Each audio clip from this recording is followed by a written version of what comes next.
Não, o Paulo, ele tá no sossego, viu, Jamile? Tá no sossego. Deixa, já acaba essa vida boa. Ai, meu Deus. Mas, ó, gente, mais uma vez, então, sejam todos muito bem-vindos, muito bem-vindas ao nosso segundo encontro do Grupo de Estudos em Direito do Trabalho. É uma satisfação ter vocês aqui. Vou pedir para que vocês coloquem presença aqui no chat, tá? Para depois a gente atribuir a questão das horas do CEPAC, beleza? Eu vou fazer o controle pelo chat. A gente está em 18 pessoas aqui. 17, na verdade, comigo 18, um número bem legal, bem satisfeito, né? Eu acho que dá para a gente fazer muitas coisas legais, né? A partir dos grupos de estudo. Pessoal, hoje, né, o planejamento do nosso cronograma lá, que foi estabelecido no começo do bimestre, melhor, do semestre, né? Já previa a gente abordar as modificações legislativas trazidas em razão aí do contexto da pandemia, modificações para o direito do trabalho, né? E a gente foi surpreendido, agora no final do mês de abril, com uma modificação legislativa bem relevante, né?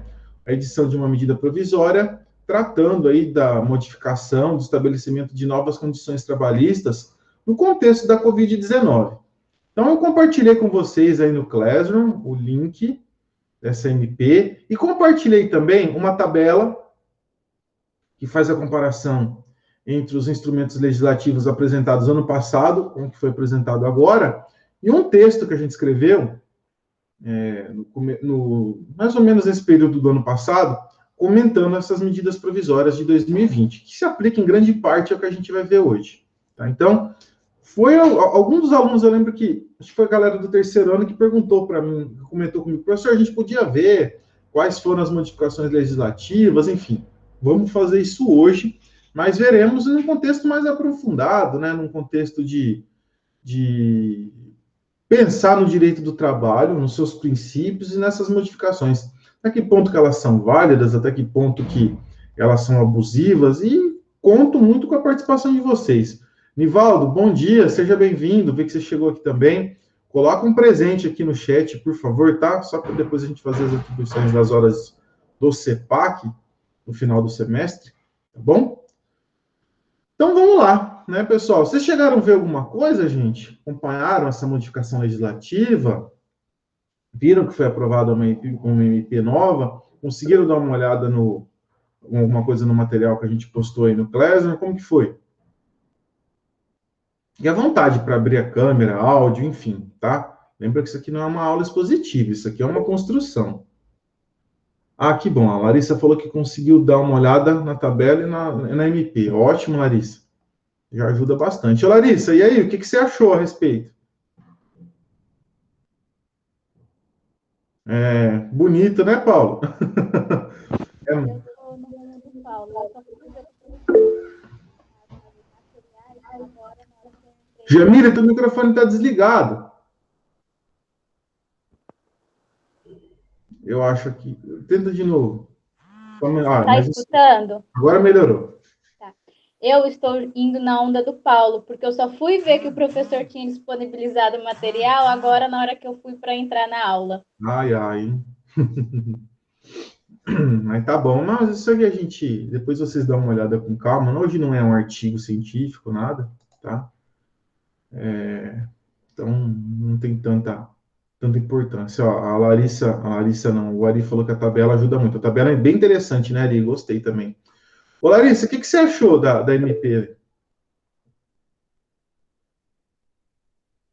Professor, só fiquei meio assim por conta do teletrabalho, tá? Ali superficialmente. Um dos pontos que mais destacou, então, foi a questão do teletrabalho, né? Ela falou que tem um pouco de ressalvas com relação ao regime de teletrabalho. É complicado, né? Vamos dar uma olhada na medida provisória, então. Quem quiser acompanhar junto aí, tá, pessoal? Os links já foram compartilhados, o link está na atividade de reunião da data de hoje. Basicamente, a gente vai abordar ela, né? Vai comentar a MP, quero ouvir a opinião de vocês, a análise de vocês a respeito. Não, eu vou comentar, viu, Paulo? A gente vai analisar ponto a ponto aqui, tá bom? Vamos, né? Vamos, não eu, né? Vamos comentar, né? Vamos analisar aqui ponto a ponto. Pronto, abri aqui a janela. Cadê aqui? Vamos compartilhar.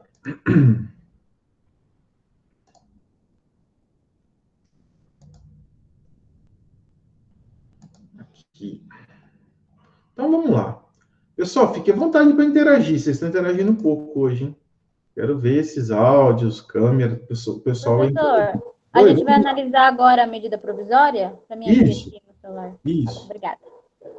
Eu estou compartilhando na tela aí com vocês também a MP, tá? Estão conseguindo enxergar bem? Tá bom? Então tá bom. Legal.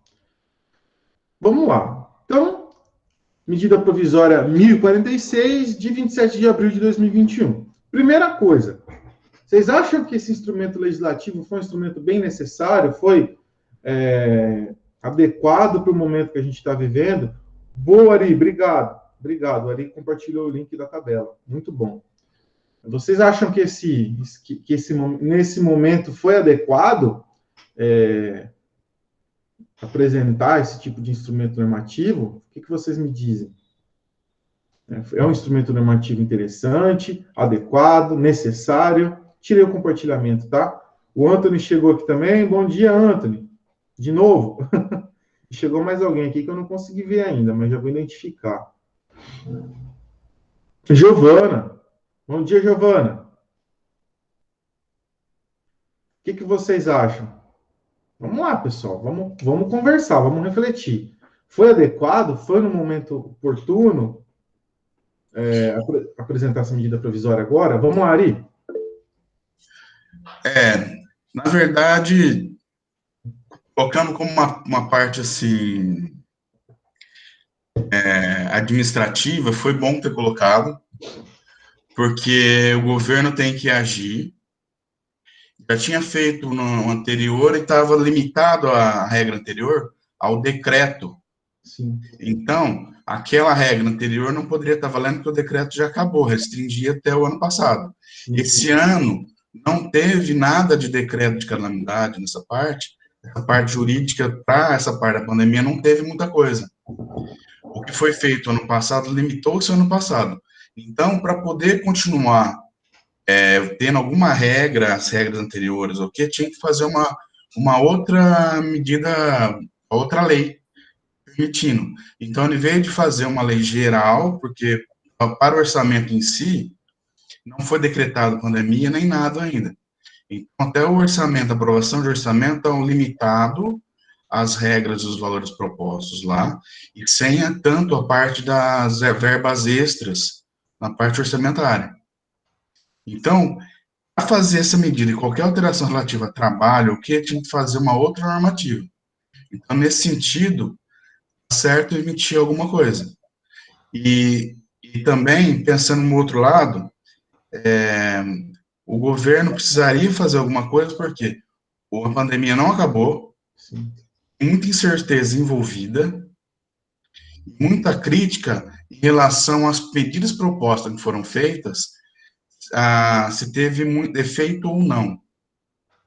Por exemplo, não entra muito aqui no nosso assunto, por exemplo, o Pronamp, porque tem muita gente que não conseguiu pegar, o recurso foi insuficiente, então, entre outras coisas. Então, o governo teria que fazer alguma coisa. Mesmo porque, se for ver, esse ano foi muito maior a gravidade dos acontecimentos do que o ano passado. O ano passado foi uma coisa de preparação. Esse ano que foi uma coisa mais dramática. Então, nesse sentido, eu acho que foi pertinente ter uma nova legislação. Agora, sobre o que foi feito, aí tem uma outra discussão. Sim, perfeito. A Ari contextualizou de uma maneira maravilhosa. A Larissa colocou aqui também que achou que foi correto, demorou um pouco. Eu concordo 100% com o que o Ari falou.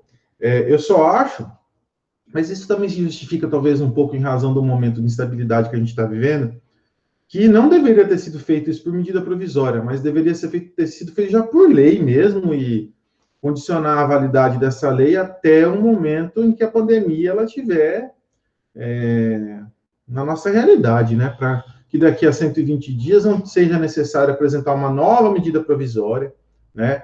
E fica esse contexto de incerteza, né? Isso que acaba complicando um pouco. Muito embora essa incerteza seja natural do momento que a gente está vivendo, né? Mas para o empregador, sobretudo, quando ele vai fazer alguma alteração no contrato de trabalho ou busca algum tipo de adequação aí em razão das medidas que foram necessárias pela pandemia, nossa, é complicado, viu? É bastante complicado. A gente fica num contexto de bastante insegurança jurídica. É complicado. O Ari colocou assim, o problema é que é por ondas, né? Tem os impactos regionais diferentes. Sim, mas como direito do trabalho... Aí vem uma questão interessante, né? Como a competência legislativa em direito do trabalho é da União, não teria muito como a gente pensar em normativas trabalhistas nos mesmos moldes, vamos pensar assim, fazer uma analogia, com o que a gente tem aqui no estado de São Paulo com relação ao Plano São Paulo, lá de segurança, né? Cada lugar funciona de uma forma, né? Cada região, conforme as suas necessidades, ele vai ser aplicado de uma forma, né? Eu acho que, em razão dessa questão de competência legislativa, ficaria complicado. Mas, realmente, importante ter legislado, ter feito alguma coisa. Demorou um pouco, também acho que demorou um pouco. E esse ano, realmente, a situação é muito mais séria, muito mais grave do que a gente vinha passando no ano passado, né? E isso está trazendo consequências aí bem drásticas, bem graves, né, para o mercado de trabalho, né? Sem dúvida alguma. Alguém quer falar mais alguma coisa? Jamile, quer falar alguma coisa aí? Eu estou falando a Jamile porque eu estou vendo a Jamile aqui, né? Fiquem à vontade. Tudo tranquilo por enquanto. Estou só ouvindo, absorvendo. Então, tá bom. Sabrina, você que vai fazer o teu TCC em cima dessa parte aqui, o que você acha dessa discussão? Sabrina vai trabalhar as mudanças legislativas que foram ocasionadas pela questão da Covid, né, Sabrina? Vamos ter que incorporar essa MP no teu trabalho, hein? O que você diz a respeito? Você consegue falar? Como que tá aí? Ai, professor, não me chama para conversar, não. Pelo amor de Deus, deixa eu sossegado aqui. Sabrina, você está entre nós, Sabrina? Ah, sim. Sim, ainda não peguei para ver sobre ela, mas concordo com o que foi falado. Interessante, né? Salva pelo gongo, hein, Sabrina? Já ia falar, a Sabrina não está online, hein? Ai, legal. Então, fizemos essa introdução, né? Não, eu sei, tô enchendo o saco. Ô, Ari, vamos lá, pois não? Tem outra coisa também, professor, com relação a esse instrumento da medida provisória, que foi até interessante pelo quadro, deu para ver. Essa medida tem prazo de validade restrito, 120 dias, Sim. E pode ser prorrogado por mais 120. Sim. Então, vamos lá. São 4 meses, primeiro, de validade, com mais 4 se precisar. Sim. Como tem a expectativa do plano de vacinação das pessoas, então, se tivesse tudo ocorrendo, vamos dizer assim, céu de brigadeiro, esses 4 meses seriam suficientes. Então, e não precisariam dessa nova prorrogação. Sim. Então, esse caminho da medida provisória também foi bom porque agilizou a legislação, os trânsitos burocráticos, e delimitou os prazos. Sim, nesse ponto. Então, a parte de planejamento agora ver aqui. Planejamento de horizonte de tempo. Sim. Agora o economista falando. Se fosse fazer uma projeção de orçamento, de fazer cenários, sim, essa parte trabalhando, teoricamente, seria um cenário. O primeiro cenário seria esse primeiro pedaço aqui, dependendo como for a vacinação, o andamento, você vai até aqui. Se você continuar com um cenário mais pessimista, você vai de novo mais um pedaço, mais 4 meses. Sim. Então, foi interessante esse caminho, porque Eles pegaram, emitiram a medida provisória, certo que não teve a participação do Congresso dessa vez, mas só que foi ágil. Isso é uma coisa que é um instrumento importante, uma variável importante. E delimitou o prazo. Então, foi bom nesse sentido, na parte de planejamento estratégico, que era a palavra que eu estava procurando, estratégico, essa parte de delimitar as partes, então, em 2 etapas. Sim. Na outra parte foi o anual. E, teoricamente, e pensando a parte de fosse fazer de projeção de emprego, por exemplo, o que era para ser perdido de emprego no primeiro momento já foi o ano passado. Teoricamente, como teve algumas reaberturas, o emprego voltaria aos pouquinhos. E para esse ano, como teve essa nova onda, que teve novos fechamentos, deu um corte naqueles empregos, naquele segundo momento, estava voltando. E essa medida é o quê? Para tentar evitar esse segundo corte. Então, pensando em planejamento estratégico, foi essa a ideia do governo. Sim. Então, é isso que eu queria colocar. Muito bom, muito legal, Ari. Não, realmente, se é um contexto, né? Me atreverei aqui entrar na seara de constitucional, mas se é um contexto onde a gente tem urgência e relevância, é esse contexto da Covid, né? Sem dúvida alguma. Talvez o momento de maior urgência e relevância que nós temos, que essa Constituição nossa tem enfrentado até hoje, né? Sem dúvida. Né? Então, importante a regulamentação, estabelecimento de normas que procuram segurar uma maior segurança jurídica, né? Muito bom. Pessoal, vamos começar a analisar os artigos, a gente vai comentando, e eu deixo aqui mais uma vez um bom dia para quem chegou. Eu vi que a Caroline está aqui, o Renan está aqui também. Quem não colocou presença aí no chat, por favor, coloca aí, tá, pessoal? Para depois a gente atribuir as horas. Deixa eu compartilhar o link certo aqui. Aí, agora vai. Então, primeiro capítulo, né? O capítulo 1, o capítulo 1 aqui da MP, então, das alternativas trabalhistas para enfrentamento do estado de emergência de saúde pública de importância internacional decorrente do coronavírus. Aí vem o artigo, foi justamente o que o Ari comentou, né? Essa medida provisória dispõe sobre medidas trabalhistas que poderão ser adotadas pelos empregadores durante o prazo de 120 dias, contado da data da sua publicação, para a preservação do emprego, a sustentabilidade do mercado de trabalho e o enfrentamento das consequências da emergência de saúde pública de importância internacional decorrentes do coronavírus relacionados a trabalho e emprego. Parágrafo único delimita que esse prazo de 120 dias, pode ser prorrogado por igual período, por ato do Poder Executivo Federal, ou seja, por um decreto, por uma medida provisória, né? Enfim, facilita, isso deixa o instrumento mais ágil.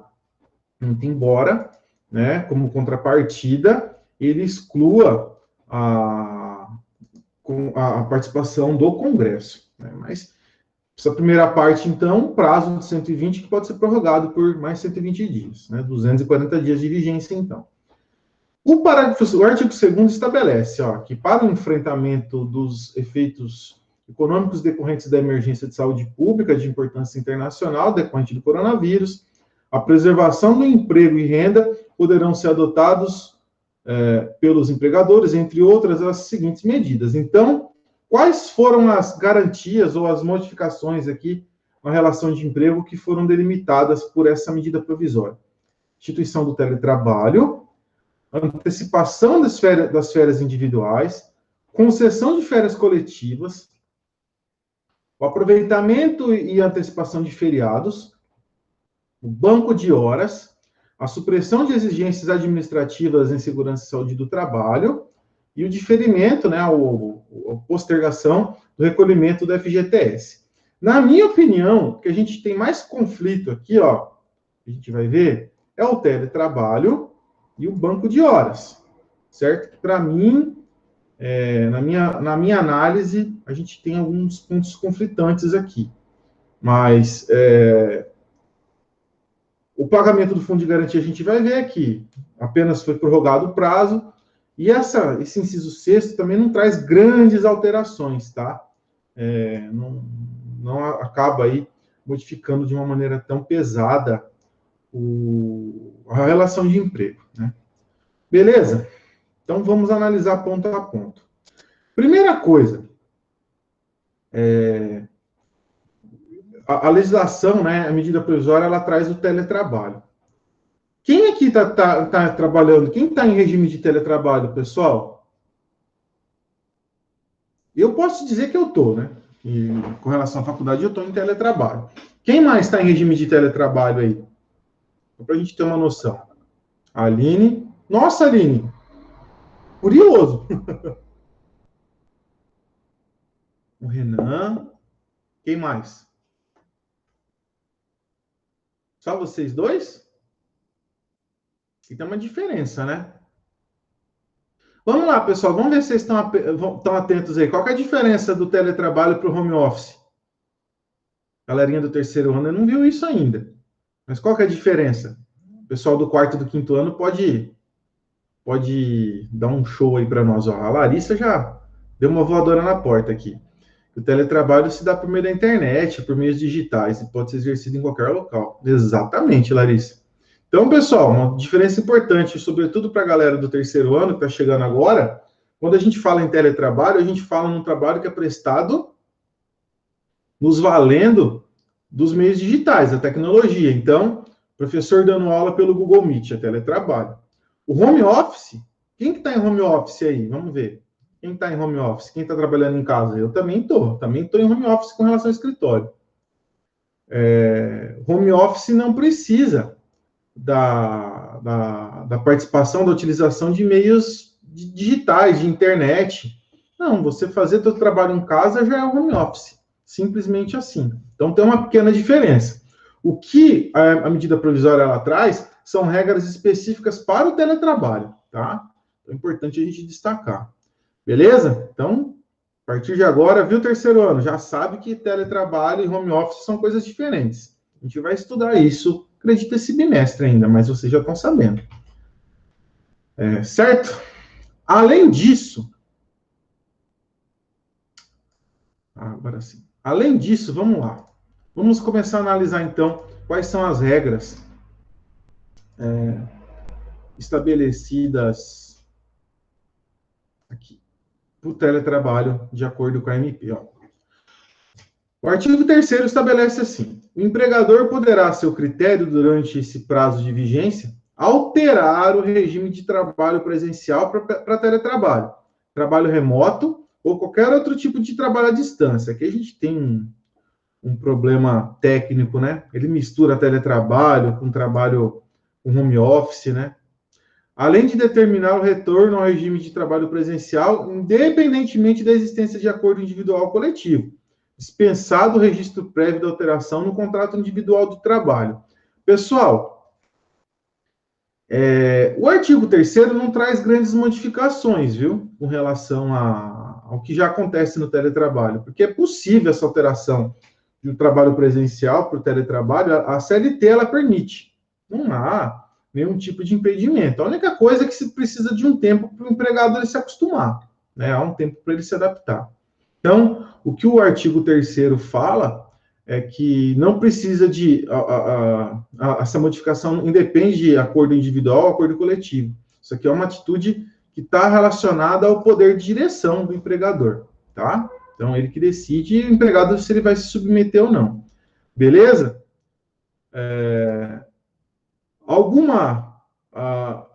Pessoal, ó, antes de eu abrir a palavra para vocês, já vamos analisar aqui o parágrafo 1º. Para fins do disposto na SMP, considera-se teletrabalho, trabalho remoto ou trabalho à distância, a prestação de serviços preponderantemente ou totalmente fora das dependências do empregador, com a utilização de tecnologias da informação e comunicação, que, por sua natureza, não configurem trabalho externo. Vamos lá. Pergunta. As regras estabelecidas na medida provisória se aplicam a home office?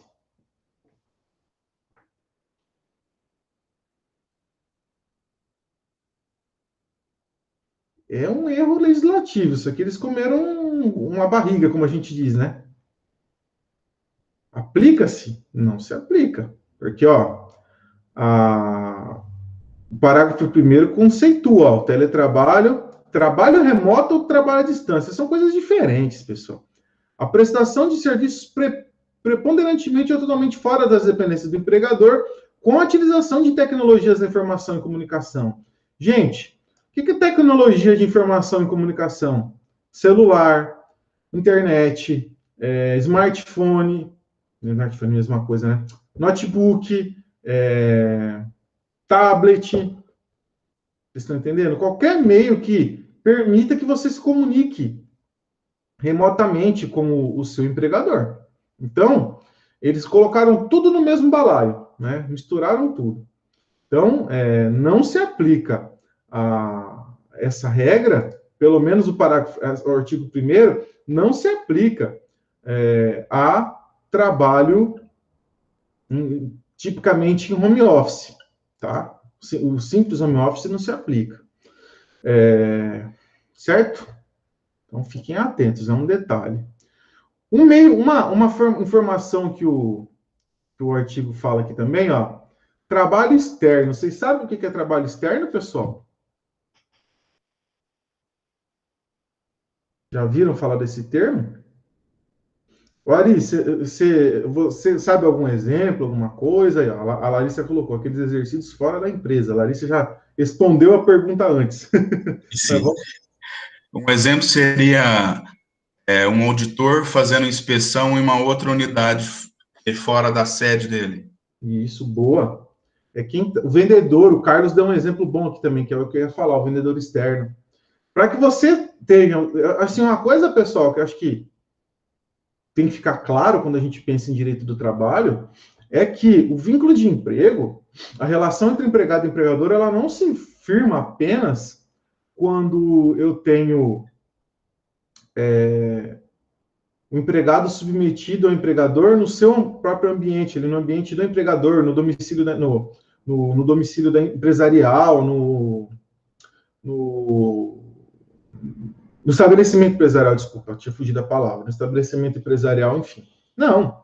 Se o empregado ele está exatamente ali, se ele está realizando atividades decorrentes do teu contrato de trabalho fora, igual o Carlos colocou, o vendedor, o Ari falou do auditor, tem os consultores externos, ou se você está fazendo uma reunião fora, você está trabalhando, né? Importante você estar cumprindo os teus deveres contratuais, né? Então, regime de trabalho de home office ou de teletrabalho não significa trabalho externo, né? Não significa. Você está cumprindo tarefas inerentes à sua função, mas não é um trabalho externo, né? Não é um trabalho que você está ali cumprindo atividades que são realizadas normalmente fora da empresa, não. Você simplesmente deslocou o eixo do teu trabalho para a tua casa, ali, para o local onde você tem uma conexão na internet, se for o caso, enfim. O Carlos colocou aqui, qualquer trabalho onde o trabalhador represente a empresa fora de sua sede. Exato, exato. Certo? Então, mais um ponto para a gente destacar. Alguém quer falar alguma coisa, pessoal, com relação a isso aqui? Ficou alguma dúvida? Vamos participar, viu? Hoje pode ser que a tendência do grupo eu falar um pouquinho mais do que o normal. Mas, por favor, a hora que vocês quiserem participar, a hora que tiver alguma dúvida, algum questionamento, alguma contribuição, por favor, fique à vontade, tá?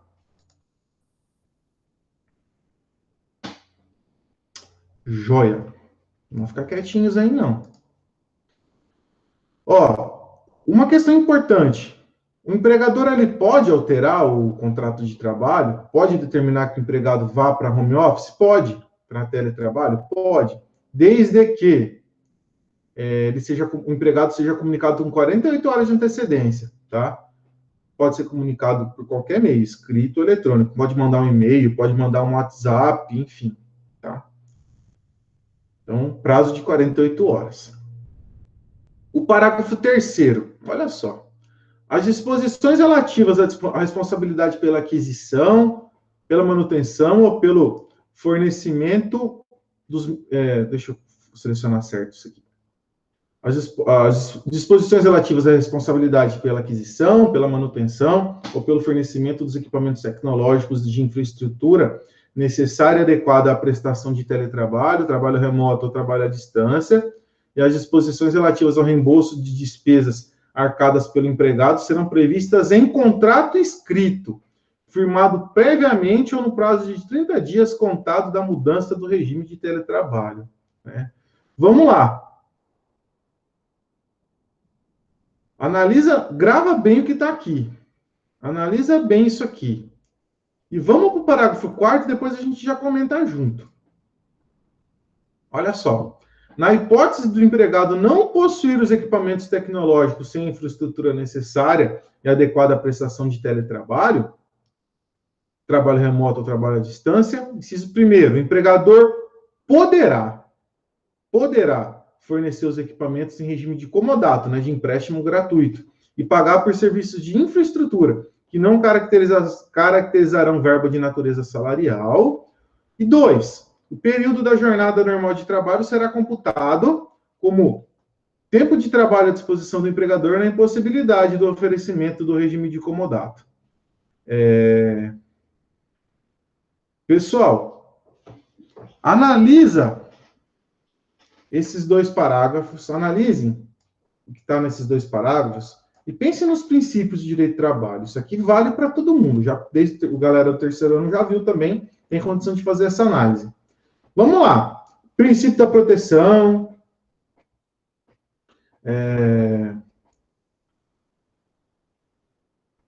As características da relação de emprego.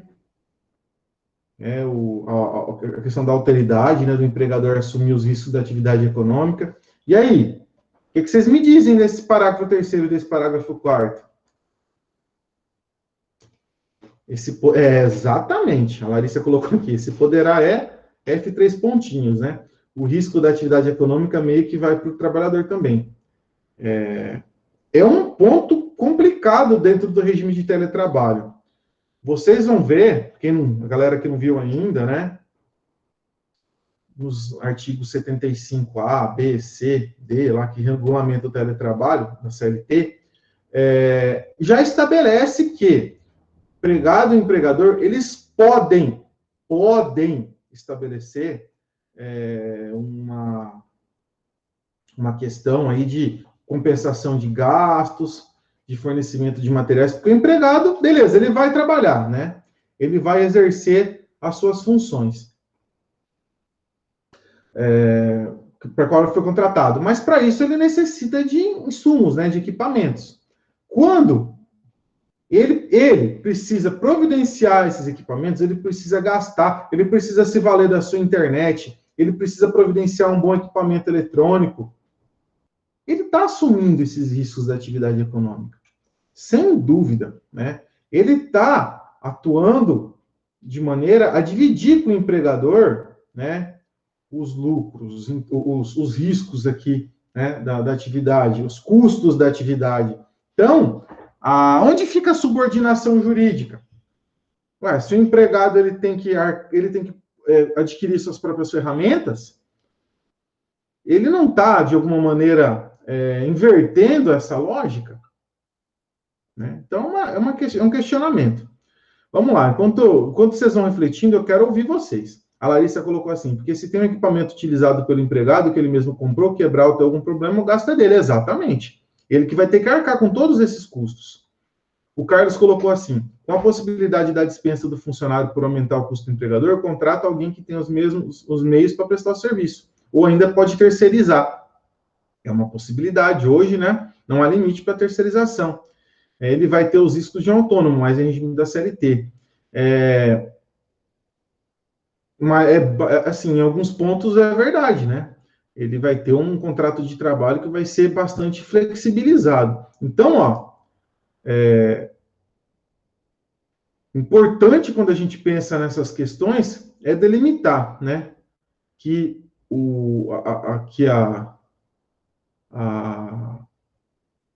a regra, né, que permite essa situação, né? Cadê aqui? As disposições relativas à responsabilidade pela aquisição, manutenção, fornecimento de infraestrutura, né, serão previstas em acordo, né, serão previstas em contrato escrito que vão ser firmados antes ou no prazo de 30 dias, né? Mas poderão, né? Poderão. Então, temos uma questão complexa, né? Que impõe um risco desproporcional ao empregado. Vamos lá, vamos lá. A Jamile colocou aqui, sem contar que as regras dispostas na CLT, algumas vão para os áreas, justamente. Entra em conflito, né, pessoal? Entra em conflito, sem dúvida alguma, com os preceitos da CLT. Agora, o que a gente faz? A gente vai alterar a CLT? É uma necessidade? Vocês acham que estabelecer que o empregado ele detém esses meios para trabalhar é algo razoável? Não, professor, eu acho que não é. Não, professor, eu acho que sim, todo mundo faz isso hoje. Qual é a opinião de vocês? Vamos lá, quero ouvi-los. Agora a gente pode conversar um pouquinho. Fique à vontade, abrir áudio, câmera, tá? Não precisa conversar só pelo chat, não. Não fiquem com vergonha. Bom?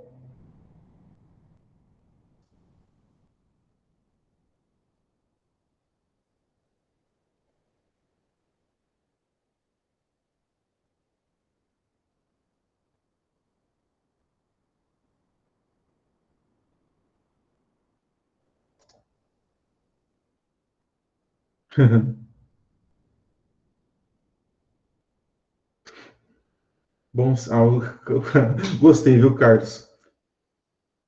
Ó, a Jamile colocou assim que precisa de bom senso para demonstrar que em casa ou no trabalho existe patrão e empregado. Acho extremamente problemático atribuir gastos ao empregado, ainda mais quando o salário muitas vezes mal supra as necessidades básicas. O empregador tem que arcar com as custas, a Jamile coloca. Um ponto que a gente tem que levar em consideração também, né, pessoal, é o problema com conectividade. A gente tem um problema sério de conectividade no Brasil, né? Não é verdade?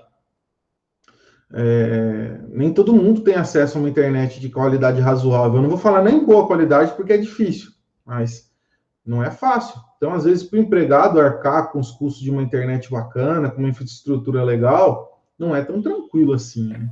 Então, alguém abriu o áudio, fica à vontade. Bom dia, professor. Ô, Carlos, bom dia. Tudo bem? Tudo jóia, você? Jóia. Tem uma outra dificuldade também, né, professor? Como se diz, a população com menos recursos, possivelmente, se tiver uma máquina em casa, essa máquina é compartilhada. E aí você tem ainda o espaço que as crianças precisam utilizar para a educação. Sim. Então, na verdade, é um amontoado de problema, não é um só, né? Sim, o Carlos tocou um ponto extremamente sensível, né, Carlos? A gente ouve falar isso com muitos professores aí, sobretudo do ensino básico, que vai, por exemplo, passa lá uma atividade para a criança, e a criança ela tem que utilizar o celular. Ela tem que compartilhar esse celular com diversas pessoas, né? É uma questão muito sensível, nem todo mundo tem acesso a computador, a smartphone, né? A uma internet bacana. E como que fica a questão do trabalho? Porque se o cara está em regime de teletrabalho, ele tem que cumprir a jornada dele. O tempo que ele está à disposição do empregador é jornada. Então, às vezes, ele não ter condição de comprar um computador, ele não ter condição de ter uma internet de qualidade bacana, é uma questão de exclusão, inclusive, dentro do mercado de trabalho, né? Isso afasta esse empregado de conseguir uma boa colocação no mercado de trabalho. E o mercado de trabalho que já está tão complicado, né? A gente está aí com quase 15 milhões de pessoas oficialmente desempregadas. É um mercado tão segregacionista mesmo, né? Que estabelece diversos requisitos. Aqui a gente coloca mais um. Você ter condição financeira para arcar um bom meio de conexão na internet, né? É complicado, né? A Larissa colocou que ela mora no sítio, né, a Larissa, e que a conexão dela lá é complicada. Eu tiro na casa dos meus sogros também. Só tem internet móvel e é horrível, né? Imagino ter que trabalhar. Não tem como Não tem como. O Carlos colocou assim, ó, vivemos uma realidade muito diferente, que vai ocorrer a exclusão de um e de outro. Educação das crianças ou pão na mesa, justamente. E isso é uma questão que a gente vai ter que enfrentar, né? Até saindo um pouquinho do direito do trabalho, mas a exclusão digital é uma questão que, assim, acabando a pandemia, e eu acho que isso vai ficar muito claro, o governo federal vai ter que enfrentar. Isso é competência dele. Existe, pessoal, não sei se vocês sabem, um fundo, Fundo Nacional de Telecomunicações, arrecada uma grana boa. E esse dinheiro era para ser utilizado, para ser revertido, justamente para melhorar a questão de conexão, a questão da qualidade da internet, e também se criar incentivos, subsídios para o fornecimento de equipamentos aí digitais, né? E ninguém nunca regulamentou esse fundo, né? É triste. Não estou falando desse governo agora, estou falando desde quando esse fundo foi criado, lá no governo Fernando Henrique. Então, o dinheiro fica lá, ele é utilizado para outros fins, não é aplicado especificamente na questão das telecomunicações. Então, é um problema que a gente vai ter que enfrentar. O mundo hoje é um mundo cada vez mais conectado, né? Muito mais interligado virtualmente do que presencialmente. E isso vai continuar. A pandemia mostrou para a gente que é possível produzir sem precisar se deslocar. Então, essa é uma questão que vai ter que ser enfrentada. Ô, Carlos, pode falar, você levantou a mão e fica à vontade. Vou atrapalhar de novo. Imagina. Deixa eu falar. Além de tudo, ainda a gente precisa contar ainda com a desconexão do empresário brasileiro, né? Não sei se recorda, há 4 ou 5 anos atrás, existia um projeto de lei que as operadoras queriam limitar a banda residencial, né? Sim. Graças a Deus, esse projeto não foi adiante. Agora, você imagina se você ainda tivesse uma banda limitada ainda, né? No serviço básico. Nossa, com certeza, Carlos. Eu lembro que foi um bafafá danado. A gente não ia conseguir usar mais nada, né? É um problema seríssimo, seríssimo. Vamos ver, né, gente? Vamos ver como que isso vai ficar. Para mim, hoje, a exclusão digital é algo tão grave quanto a exclusão, a acesso à energia elétrica, à água. Você fica fora do mundo, né? É complicado, né? O Paulo colocou assim, ó, às vezes o empregado pode até acabar se endividando para poder continuar trabalhando e passa os próximos meses gastando salário, bancando as ferramentas que comprou para o teletrabalho, basicamente pagando para trabalhar. Sim, muitas vezes sim, dependendo da remuneração dele, né? Não é nada barato, né? Se você for pensar no notebook, no smartphone, tudo vinculado a dólar, o dólar altíssimo, né? É complicado. O Ari fez uma observação aqui, ó. Essa é uma questão de relacionamento entre trabalhador e empregador, desculpa. O empregador deve saber as condições do trabalhador para desenvolver o trabalho e as questões para desenvolver o trabalho. O planejamento, né, Ari, que você colocou. O Ari, como um bom economista, tem essa visão macro, né, que consegue delimitar para a gente. É muito bom ele estar no grupo também e dar essas contribuições, né, que é necessário a empresa também se colocar no lugar do empregado e ver, peraí, né, tem condição? Não tem condição? É complicado. Mas é um problema sério. Vocês estão vendo como que isso vai muito além do direito do trabalho, né? Tá começando a ficar bom esse negócio. Olha, agora eu estou começando a ficar feliz com as participações. Mas dá para melhorar. Tem uma galera muito quietinha aqui ainda. Vamos lá. Vamos avançar mais um pouco aqui. Ou melhor, alguém quer falar mais alguma coisa, pessoal? Ficou algum ponto que vocês queiram argumentar? Deixa eu ver aqui. Não é todo trabalhador que tem um perfil para trabalhar em home office, justamente, Ari, com certeza. Boa. Não é algo tão comum, né? Aline, o Anthony tá bem quietinho hoje. Cadê o Anthony? A Daiane, a Vitória, a Gabriela e a Gabriele, o meu herói Guilherme Silvestrin, a Jamile já participou também, a Josi, a Larissa também está aqui contribuindo bastante. O Leonardo, a Maria Eduarda, a Maria Fernanda, a Naema, o Nivaldo, o Renan, a Tainá. Fiquem à vontade, viu? Vamos contribuir.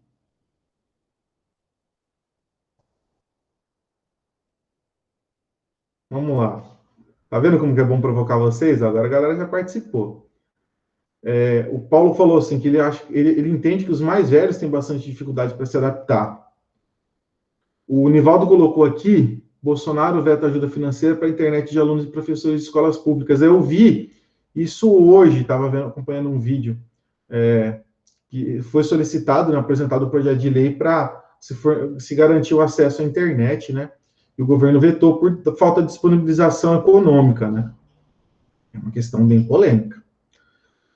O Paulo, é interessante, igual você colocou aqui dos mais velhos, né? Não necessariamente os mais velhos, mas aqueles que não têm uma coisa que a gente chama de letramento digital, né? Letramento digital é algo tão importante quanto a alfabetização, né? O que é letramento digital? É você saber utilizar dos meios, né? Você saber utilizar da internet, por exemplo, das aplicações que ela fornece. Eu tenho amigos, né? Que, lógico, a gente não faz parte da mesma geração que vocês, né? No sentido de ter nascido já num contexto de internet, mas eu tenho amigos que não conseguem se adaptar a esse novo mundo. Vivem ainda, parece que estão vivendo 20 anos atrás. Já tem pessoas de mais idade, que a gente chama de imigrantes digitais, sobretudo quem nasceu antes dos anos 1980, que tem uma grande facilidade. A minha orientadora no mestrado, minha professora, ela tem quase 70 anos. Ela deu aula de tecnologia para a gente ter um show, né? Então, varia muito das oportunidades que a pessoa tem. Eu acho que o que é importante é garantir o letramento digital, né? Que a pessoa saiba se valer das mídias, das mídias não, saiba se valer das tecnologias digitais aí de informação e comunicação para a coisa deslanchar, né? Mas com certeza você tem razão. Normalmente os mais velhos têm mais dificuldade. Aqueles que ainda têm que ainda têm que ensinar os filhos, que ensine filhos, netos, tem aqueles que ainda tem quem os ensine, né? Os filhos, netos, alguém que convive e tem paciência para explicar. Ainda se saem bem, mas quem não tem quem os ajude ou possui algum déficit de atenção é complicado. Poxa, com certeza. E o que o Ari colocou, depende muito das vivências e das experiências, das oportunidades, né? Com certeza também. Legal. Vamos ver o que essa norma coloca mais aqui para a gente. Deixa eu compartilhar a coisa certa aqui, porque eu estou compartilhando errado. Agora vai de novo. Então, pessoal, interessante o parágrafo 5º, né, que ele coloca assim: o tempo de uso dos equipamentos tecnológicos de infraestrutura necessária, assim como dos softwares e de ferramentas digitais ou de aplicações de internet utilizadas para o teletrabalho, fora da jornada normal do empregado, olha só, não constitui tempo à disposição, regime de prontidão ou sobreaviso, exceto se houver previsão em acordo individual ou em acordo ou convenção coletiva de trabalho. Então, uma coisa que é muito importante aqui, que é o chamado direito à desconexão. Já ouviram falar? Eu acho que a gente comentou em aula isso aqui em Direito do Trabalho. Já ouviram falar do direito à desconexão?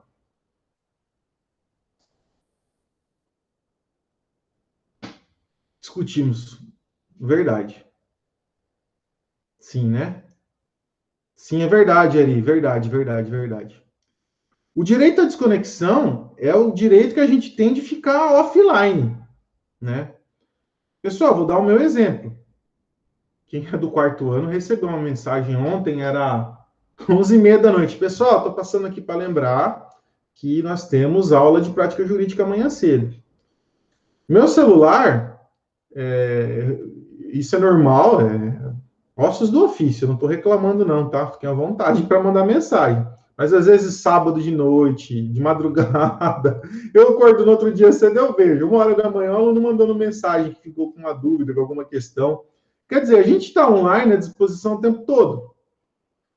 Mas poderia ser uma questão que não seria um aluno que estaria entrando em contato comigo, poderia ser o meu patrão, né? Poderia ser, olha lá, poderia ser justamente. O Ari, de forma alguma, você pode mandar sempre. O Ari sempre me manda algumas notícias muito interessantes. Poxa, manda, continue mandando. É sempre muito legal, pô. Mas poderia ser igual, eu falei, poderia trabalhar num escritório, por exemplo, e ter meu chefe falar: Eduardo, e aí, você viu tal coisa? Ó, tem um negócio importante aqui. Gente, você tá lá no teu sábado de noite, querendo descansar, ou com a tua cabeça meio desligada. Eu vou falar por mim. Vem alguém e manda um negócio relacionado ao trabalho, você já fica estressado. Você já fica ali ansioso. Você quer resolver. Então, isso acaba trazendo um dano à saúde do empregado. Então, é necessário que se assegure que ele tem um período de descanso. É o que a Naemar colocou, que ela trabalha no escritório e tem cliente que manda mensagem até no domingo. Com certeza, tá? Com certeza. Não tem que pedir desculpa, não. Pode continuar mandando mensagem, gente. Com vocês eu não esquento a cabeça, não. O máximo que vai acontecer, se eu não puder responder naquele determinado momento, falo, ó, a hora que eu puder responder, eu respondo. Mas normalmente a gente responde na hora. Porque eu sou ansioso, eu não aguento também, né? Mas é necessário garantir para o empregado o direito a descanso. Ó, parecido professor quando publica a matéria no final de semana. Eu não aguento, viu, Tainá? Eu não aguento. Quando dá tempo, eu gosto de fazer isso sim. Tem jeito. Agora vocês vão ter um pouco de folga de mim, um pouco mais de tempo, mais de distância dessas coisas, porque a coisa está meio corrida, mas quando eu tenho um tempinho, quando eu vejo alguma coisa interessante, eu sempre coloco. Mas eu sei que isso desperta também essa questão em vocês. A gente está vivendo um momento de transição, né? E vai ser necessário, eu acho que até do ponto de vista ético, garantir essa desconexão. Né? Aí vem o texto legal e coloca: o uso de equipamentos tecnológicos das infraestruturas necessárias, assim como dos softwares e de ferramentas digitais ou de aplicações de internet utilizados para o teletrabalho fora da jornada de trabalho normal do empregado, não constitui tempo à disposição. Regime de prontidão sobre aviso. Tá, ótimo. Eu acho justo essa disposição. Desde que o empregador não fique na orelha do cara. Ó, dá uma olhada tal coisa aí para mim. Tá? Então, se mesmo fora do regime do horário de trabalho, o empregador, ele ficar solicitando, ele pedir alguma coisa, gente, isso é hora extra. Tá? Isso vai ser jornada extraordinária. Agora, se o empregado, por exemplo, é um workaholic, né, um viciado em trabalho, ele está fazendo por conta dele, e aí? Pergunta importante, interessante.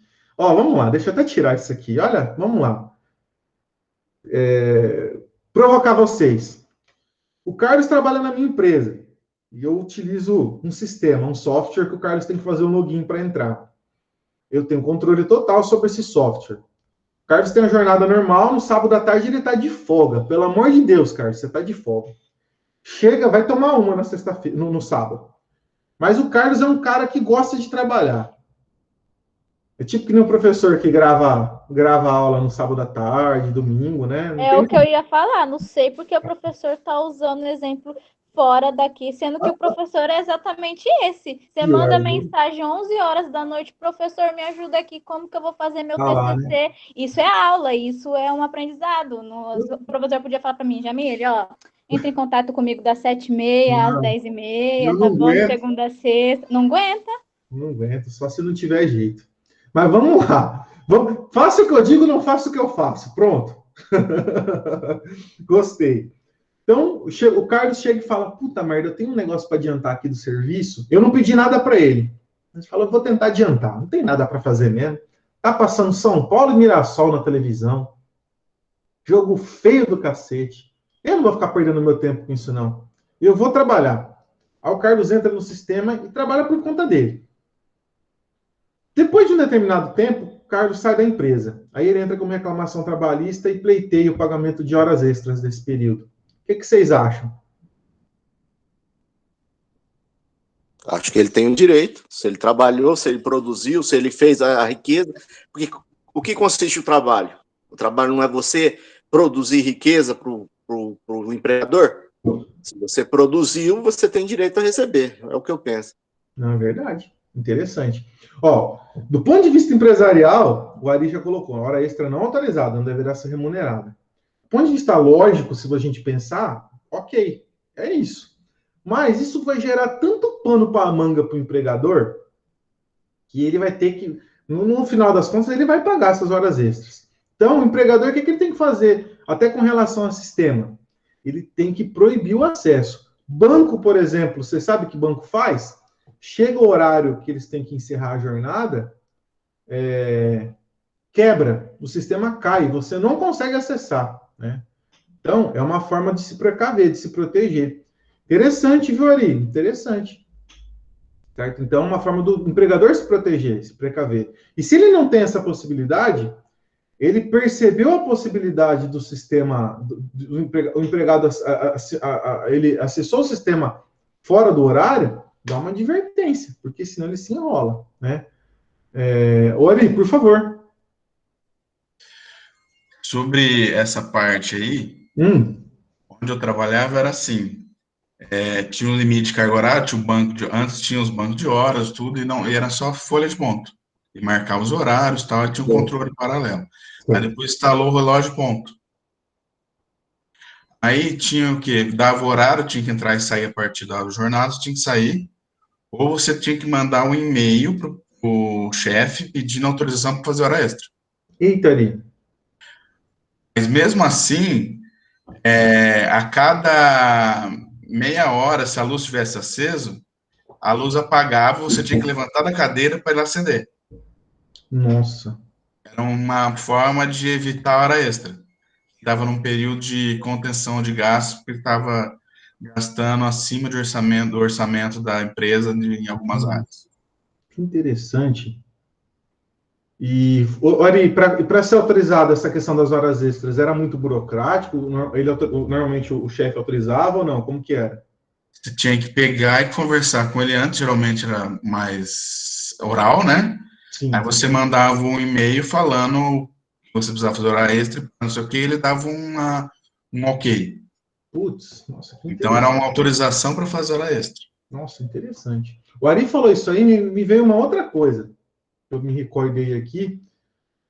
Com a turma do Nivaldo, a gente estudou essa questão, Nivaldo, me ajuda aí, se é isso mesmo. Mas foi sim, o quinto ano, né? Sobre o karoshi, sobre o índice de suicídio elevado no Japão em razão das jornadas de trabalho extremamente exaustivas. Lá eles tiveram que adotar a prática de simplesmente desligar a energia dos prédios para as pessoas poderem ir embora, porque o pessoal nem ia embora, queria trabalhar. Isso gera um monte de patologias, de desgaste psicológico, e estava aumentando o índice de suicídio, né? Então, eles desligavam tudo para a pessoa poder ir embora, né? Um negócio maluco, né? O Paulo falou aqui que nem quando acaba o horário, nem o cliente consegue acessar o sistema. Pior, né? Terrível o sistema de banco. Complicado. Um aspecto importante. Gente, alguém quer trazer mais alguma coisa? Querem abordar mais alguma coisa? Tudo bem? Tudo tranquilo, né? Então tá bom. Opa. Foi um trabalho dos grupos de direito de trabalho. Isso. Na sala de vocês a gente fez uma palestra, não foi, o Nivaldo, que eu chamei um psicólogo, que a gente comentou sobre isso também, ou não? Eu estou confundindo. Não, Nivaldo, eu lembro de você apresentando esse trabalho, se você quiser saber. Eu lembro dos slides. Tão legal que foi. Eu acho que eu estou confundindo. Foi um ano... Na tua turma a gente comentou também, José, é verdade, mas eu acho que foi uma turma na frente tua ainda, da tua turma. Eu estou confundindo aqui. Eu levei um psicólogo lá, foi bem legal. Sabe, a gente consegue... Uma coisa que a gente... Gente, acabei de pensar numa coisa aqui também. Eu vou conversar com esse meu amigo psicólogo, ele é muito gente boa, o André. Eu ver se ele, uma hora ele consegue, no próximo encontro, ele consegue participar. Ah, então foi esse mesmo. Estou confundindo, Josi, foi o André mesmo. Eu vou ver se eu consigo chamar o André para ele falar sobre os impactos psicológicos da relação de emprego em relação da Covid-19. Eu vou trocar uma ideia com ele, vou fazer o convite. Nossa, seria muito bacana. Aí a gente pega um próximo encontro do grupo e faz essa palestra. Ia ser bem legal. Eu vou conversar com ele. Eu vou marcar aqui, essa semana eu vou conversar com ele. O André é sensacional. Vamos ver se ele topa. Ele tem 4 filhos, vive numa correria danada, é professor também. O André é gente fina demais, eu adoro ele. Um amigo. além de ser meu psicólogo até hoje, mas é um amigo. Pessoal, um negócio interessante, hein? Isso aqui para a vida prática de vocês, tá? Essa medida foi bem interessante, né? O artigo 4º, ó, fica permitida a adoção do regime de teletrabalho, trabalho remoto ou trabalho à distância para estagiários e aprendizes. Eu acho muito justo, muito adequado, uma forma de se garantir a prestação do estágio, né? Isso aqui já deveria ter, isso aqui é algo que poderia ser incorporado, eu acho, nas relações comuns mesmo. Depende muito do tipo de estágio que é feito, né? Tenho certeza que vários estagiários estão nesse tipo de regime, né, pessoal? Trabalhando à distância, né? Então, é uma medida interessante. Beleza? O artigo 5º estabelece a possibilidade da antecipação de férias, né? Então, tá lá. O empregador informará o empregado, durante o prazo de vigência da medida provisória, sobre a antecipação de suas férias com antecedência de no mínimo 48 horas, por escrito ou por meio eletrônico, com indicação do período a ser gozado, né? Então, aqui a gente tem uma questão diferente. A galera do 3º ano não viu isso ainda, o 4º ano deve estar vendo, ou se não vê, deve estar para ver isso aqui, se já não viu, deve estar para ver. A questão das férias, né? As férias, elas são adquiridas a partir do momento que você tem lá 1 ano de trabalho na empresa, você adquire o direito de gozar férias. Então, a partir desse 1 ano de trabalho, dali para frente, a empresa tem mais 1 ano para te conceder as férias, né? Isso é regra normal, né? Isso vale até para quem não cumpriu 1 ano de trabalho, viu, Larissa? Até para quem não... Aí vem a CMP e fala o seguinte, ó, mesmo se você não completou o período aquisitivo de 1 ano, se o empregador quiser antecipar essas férias, como forma de adequar aí a disponibilidade de empregados dentro, às vezes tem limitações com relação à concentração de pessoas, né? Então é possível, tá? Hoje é possível. A única coisa, com as regras básicas, que essas férias não podem ser de período inferior a 5 dias corridos, né? E a pergunta que a Larissa falou, isso aqui foi bem legal, foi expresso. Pode ser concedidas por ato do empregador, ainda que o período aquisitivo a elas relativo não tenha transcorrido. Bem flexível. Nessa situação, entendo que isso foi interessante. Parágrafo 2º, ó. Empregado e empregador poderão adicionalmente negociar a antecipação de períodos futuros de férias por acordo individual escrito. Então, olha só que loucura. Por um mero acordo individual escrito, você pode chegar para o teu empregador e falar, ó, as férias que eu vou ter direito em 2025, você pode me antecipar agora. Ou o empregador te sugerir isso. Se vocês acordarem isso de maneira escrita, não precisa de intervenção de sindicato, né? Não precisa de intervenção de sindicato. Você vai ter aí essas férias e, enfim. Só que isso vai gerar uma questão, né? O empregado depois vai trabalhar períodos e períodos seguidos sem direito a descanso. É uma faca de 2 gumes. Eu acho que esse instituto tem que ser um instituto utilizado com bastante cautela, para que não haja depois uma sobrecarga tão grande de trabalho com relação ao empregado.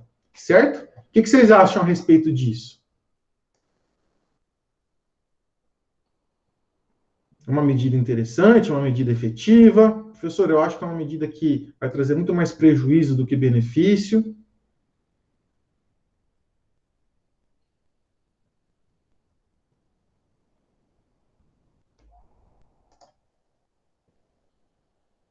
Ó, a Ari colocou que só deveria funcionar na pandemia.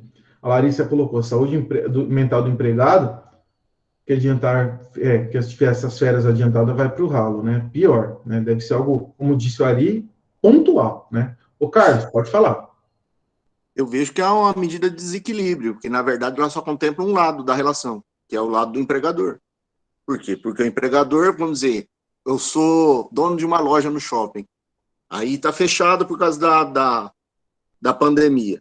Então, eu concedo as férias para o funcionário, uma vez que eu vou ter que pagar de qualquer forma, e o funcionário, ele não vai gozar de férias, porque não vai viajar, não tem a folga, e depois ele vai ser obrigado a permanecer trabalhando por um período longo sem ter o descanso. E o descanso, na verdade, ele não é um prêmio, é uma medida de sanidade para o funcionário. É um direito, né? É um traço de você garantir a saúde mesmo, que você colocou. Um ponto que teremos problema. Existe um princípio do dano moral. Gente, fugiu o nome. Caramba, fugiu o nome completamente. Dano moral, existencial. Dano moral, dano existencial. Que é aplicado, muitas vezes, quando o empregado ele tem uma jornada de trabalho muito exaustiva, ou não tem férias tal.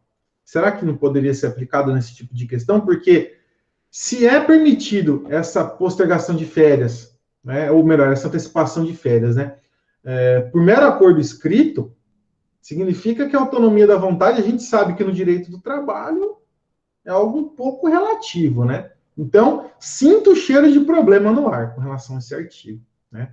Bom tema para TCC, hein? Bom tema para TCC. O Paulo colocou aqui, essa questão das férias ocorreu comigo no estágio, no começo da pandemia. Sim, com bastante gente, né, ô Paulo? Com a gente também na faculdade aconteceu. O Ari colocou uma medida para manutenção de emprego. Tem que ser algo emergencial, completamente emergencial, mas mesmo assim eu acho que tem que ser feito com bastante cautela, né? Muita cautela. Porque a gente pode ter problema, né? Vamos lá. O que a gente tem mais de interessante aqui? A lei fala da possibilidade da venda de 1/3 das férias, tá, pessoal? Fica a critério do empregado e do empregador, isso aí já é o que está na própria, isso já está na própria CLT, né? Uma coisa que é interessante também, deixa eu compartilhar com vocês aqui. Igual o Ari colocou aqui, que é melhor antecipar as férias para manter os empregos. É a ideia, né, da utilização desse instituto. É a ideia da utilização desse instituto, com certeza. Quer ver que legal? Deixa eu mostrar aqui para vocês também uma delimitação que foi feita aqui, ó. Esse artigo 6º é pesado, hein? Isso aqui lembra do artigo que a gente leu no último encontro? Ó? O empregador poderá, durante esse prazo de vigência da MP, suspender as férias ou licenças não remuneradas dos profissionais da área da saúde ou daqueles que desempenhem funções essenciais por meio de comunicação formal da decisão do trabalho ao trabalhador por escrito ou preferencialmente por meio eletrônico com antecedência de 48 horas. Então, mesmo que a pessoa tenha direito a férias, pode suspender e essas férias serem concedidas apenas a hora que esse regime emergencial acabar. Também é um problema, né? Um problema sério. Isso pode gerar dano moral mais à frente, né? Na minha visão. Lembra que a gente leu? Foi algo que me marcou muito, dos funcionários na área da saúde terem que usar fralda durante o período de trabalho, porque não tinham tempo nem de ir ao banheiro, né? Então, é uma questão muito séria, né? É o que a Larissa colocou. Imagina para quem tem trabalho em 12/36, né? Não ter direito às férias. É bem puxado, né, gente? Bem puxado. Cadê aqui? O pagamento da remuneração das férias concedidas em razão desse momento aqui, né? Poderá ser efetuado até o 5º dia útil do mês subsequente ao início do gozo das férias. Então, aqui quando a gente fala das férias no regime normal, o pagamento tem que ser feito até 48 horas antes do empregado ele ter férias, né? No regime normal de férias. Aqui não. Eu posso pagar até no 5º dia útil do mês subsequente. Então, dá um prazo maior para pagamento. E isso aqui é interessante, né? É uma situação interessante. E o terço de férias, né, pessoal? Aquele adicional de férias, pode ser pago também, é um negócio diferente aqui. Ele pode ser pago junto com o 13º salário. Tá? Então, uma flexibilização dessas garantias para dar um maior respiro econômico para o empregador. Certo? Pessoal, alguém quer falar alguma coisa com relação a isso aqui? Tem algum ponto para trazer? Por favor, fiquem à vontade.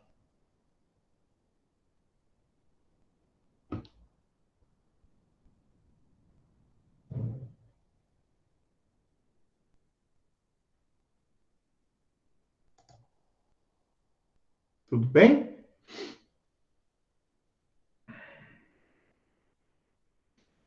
Então, beleza. Tudo certo. Tirando a fome, né, Jamile? Nossa, eu tô, hein? Mas eu comprei, minha mãe comprou aquele pote de iogurte grandão, que vem uns pedaços de morango Nossa dentro. Senhora. Acabei de detonar um. Misericórdia, Jamile. Volta para a vida fitness, Jamile. Quando eu tive. Ai, ai. Isso é uma delícia esse iogurte. Nossa, muito bom.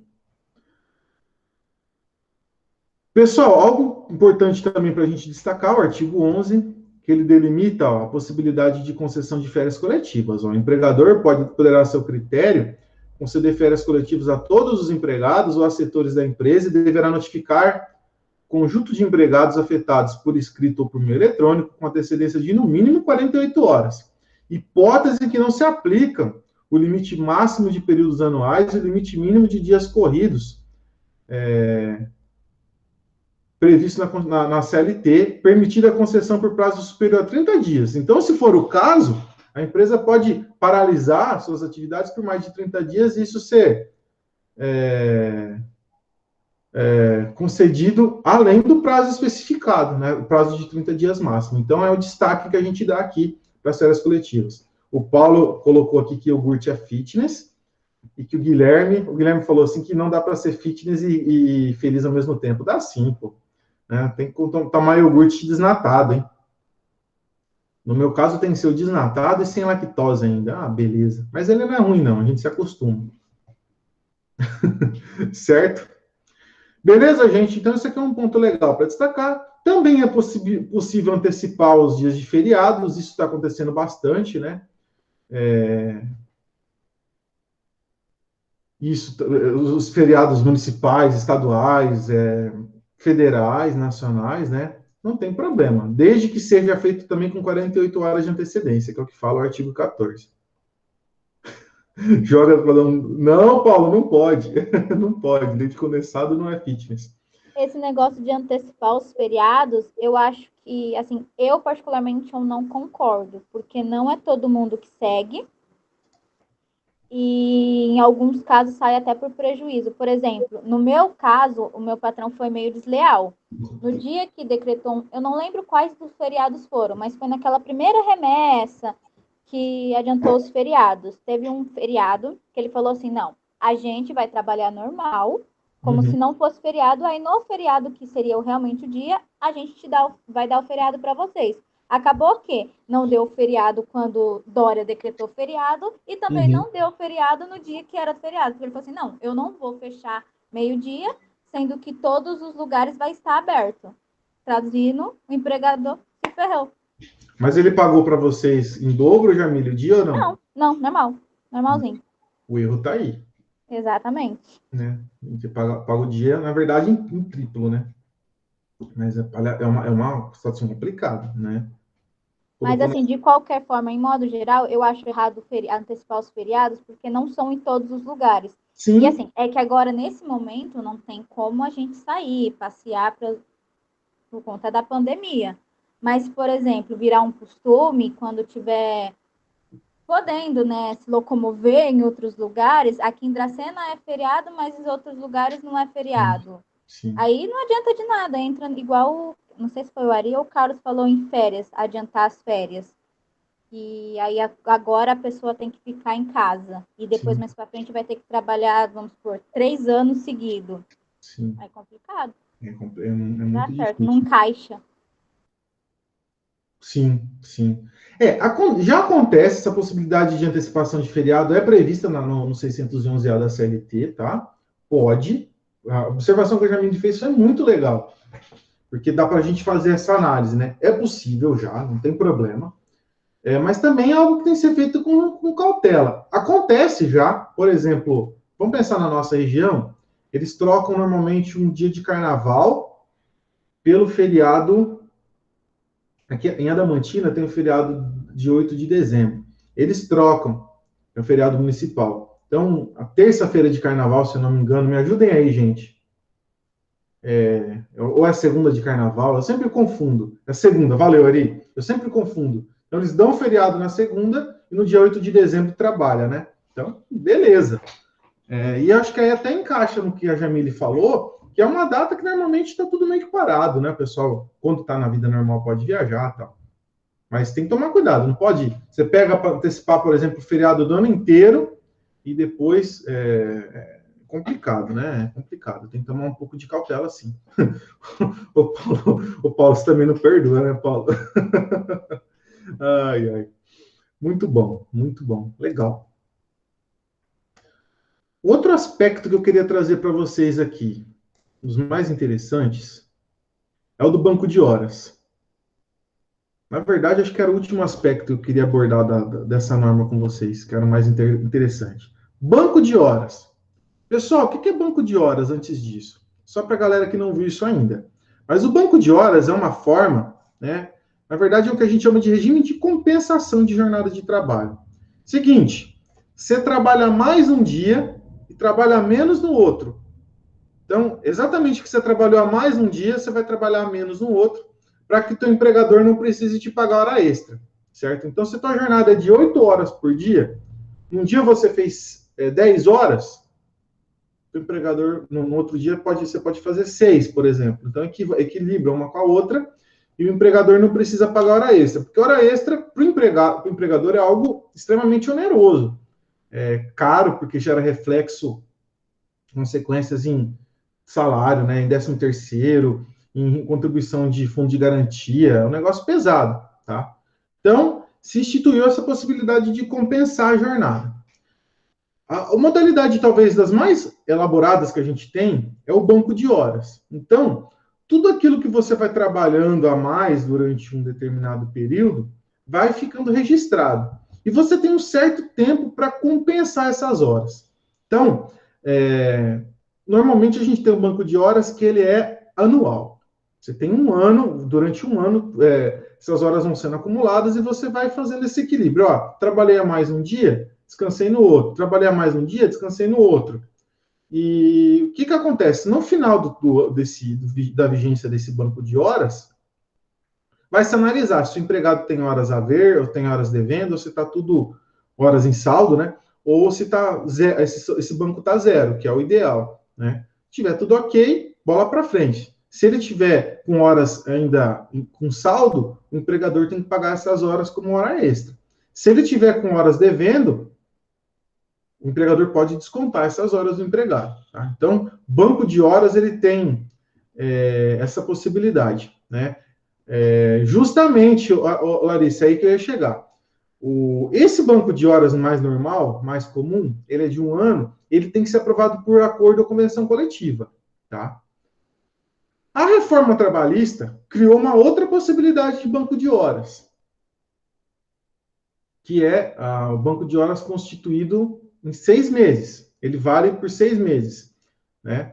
Que pode ser estabelecido por acordo individual escrito entre empregado e empregador, tá bom? Então, é possível, não tem problema nenhum, eu posso fazer um acordo direto com o meu empregado, criar um banco de horas que vai ter validade de 6 meses. Mesmo raciocínio. Chegou no final dos 6 meses, a gente vai fazer a soma. Ficou devendo horas? Eu estou devendo horas para o meu empregado? Eu pago como hora extra. Meu empregado está devendo horas para mim? Pode descontar do salário, tá? Tem um limite lá, pode descontar. Então, não tem problema. Entenderam como que funciona a lógica do banco de horas, pessoal? Entenderam como funciona? Sim. Principalmente, a grande preocupação aqui é a galera do terceiro ano que não viu isso ainda. Galerinha do quarto e do quinto ano, a gente está relembrando conceitos que nós trabalhamos, né? Maria Fernanda falou que entendeu. Tainá, o Renan, o Ari falou que já conheceu isso na prática também, né? O Paulo, legal, a Naimá, ótimo.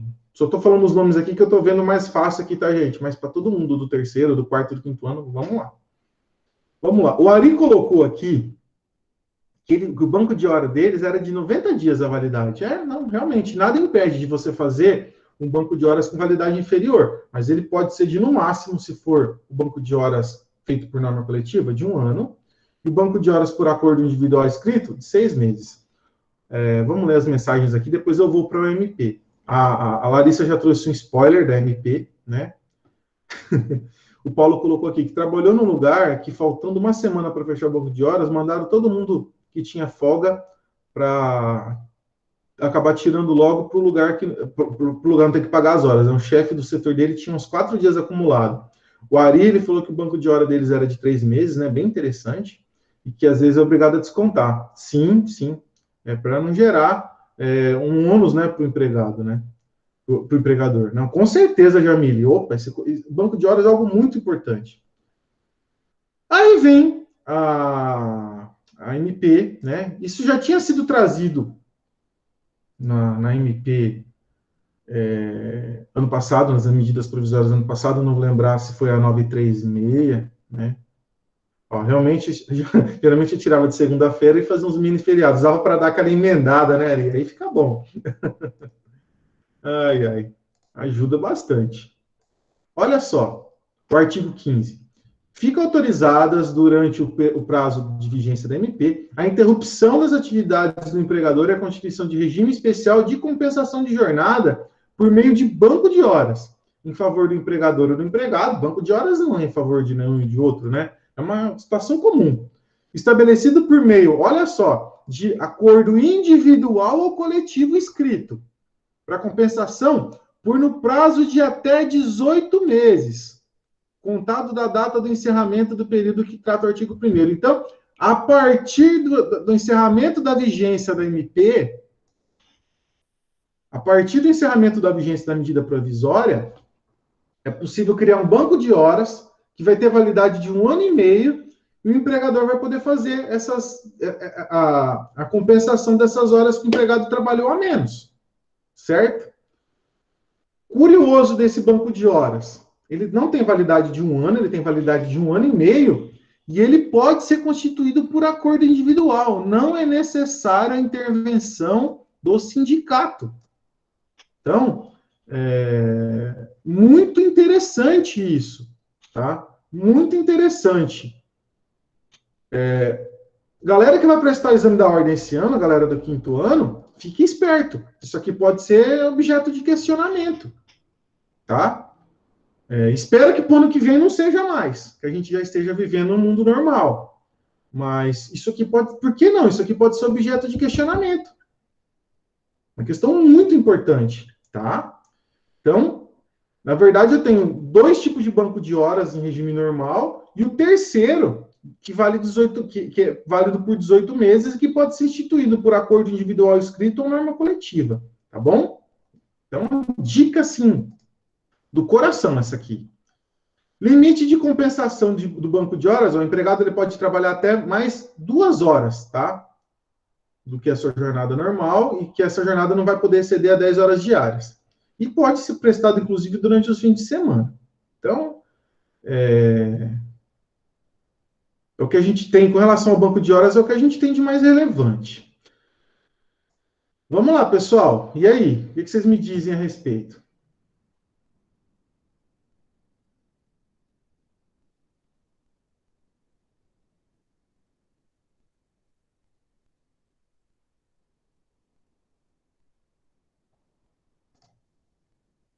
Alguma questão? Quer fazer alguma reflexão aí? Entendido? Bom, hoje o nosso grupo está misturando, né? Muito mais uma aula normal do que mais um debate. Mas eu acho que é importante trabalhar isso aqui com vocês. Está muito recente, né? Eu acho que não tinha como deixar de aproveitar esse momento para a gente fazer essa análise.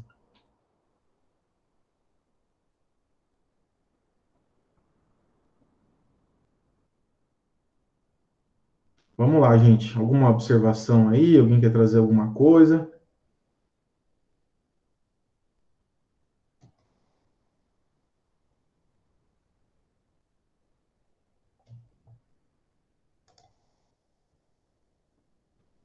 Eu acho o prazo longo demais para a compensação das horas. É um prazo bem extenso, né, Larissa? Também acho. Acho um prazo bem extenso. Mas é uma forma de tentar flexibilizar, e o que o Ari colocou lá no começo, né? De tentar garantir emprego. Tomara que a gente consiga isso, né? Mas não acho que já tenha mudado em relação ao banco de horas que já tínhamos. A única diferença, Larissa, é que a gente pode ter um banco agora de 1 ano e meio, constituído de maneira por acordo individual, né? Essa é a grande mudança, né? Vamos lá, Carlos. O argumento de que é para garantir o emprego é o mesmo argumento da reforma trabalhista, e a gente acabou vendo no que deu, né? Complicado, né? Complicado. Reforma trabalhista é algo tenso também, algo bem pesado, né? Para a gente analisar. Ela tem diversas consequências. Galera, aqui também fala a respeito das modificações com relação a exames, né? Admissionais, exames ocupacionais. Eu acho que isso aqui é um aspecto muito técnico. Vamos me permitir pular isso aqui, tá? É muito mais técnico, muito mais ligado à parte de segurança do trabalho. Uma coisa também que a MP ela faz, esse aqui eu vou compartilhar com vocês. Opa, vamos lá, perguntas, observações. O Antônio colocou assim: a respeito do banco de horas, de certa forma, ele se torna injusto o empregado, visto que a hora extra fosse paga valeria, né, mais, né? 1h30. E quando é uma hora extra do banco de horas, ela equivale a uma hora normal. O Ari colocou assim, que o bom desse caso é que é provisório. Sim, é uma vantagem, né? Ô, Anthony, depende. Tua pergunta é muito legal. E é muito importante fazer uma observação, tá?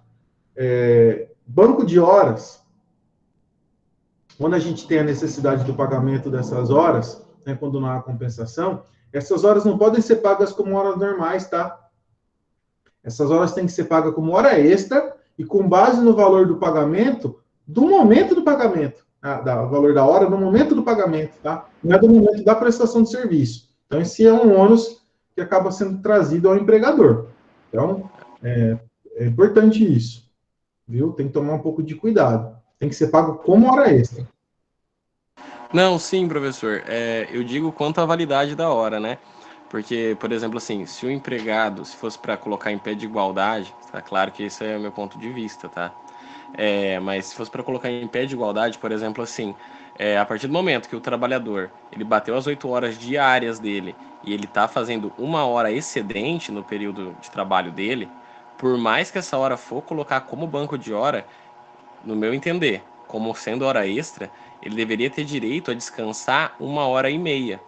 Você entendeu? Tá. Realmente, Eu entendi. sei que a quitação, ela é feita, o pagamento, né, é feito realmente, assim, como hora extra, mas eu digo assim, esse gozo das horas extras. Entendi, Antônio, entendi. Olha que legal a reflexão do Antônio. Poxa vida, bacana demais a tua reflexão. Verdade. Tem uma lógica, né? A hora extra é paga com adicional de 50%, né? A visão do Antônio é o seguinte: deveria haver o descanso também nesse mesmo molde, você ganhar um descanso de 50% a mais, porque você está trabalhando a mais também, né? É uma forma interessante de se pensar, viu, Antônio? Gostei do teu raciocínio.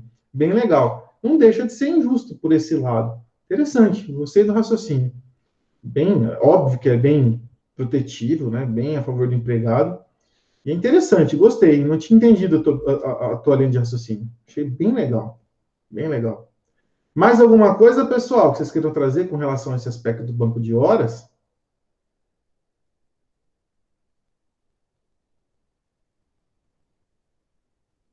Quando vocês vão colocando aqui, eu só vou compartilhar aqui a MP de novo. Eu quero só trazer uma questão sobre o fundo de garantia, tá?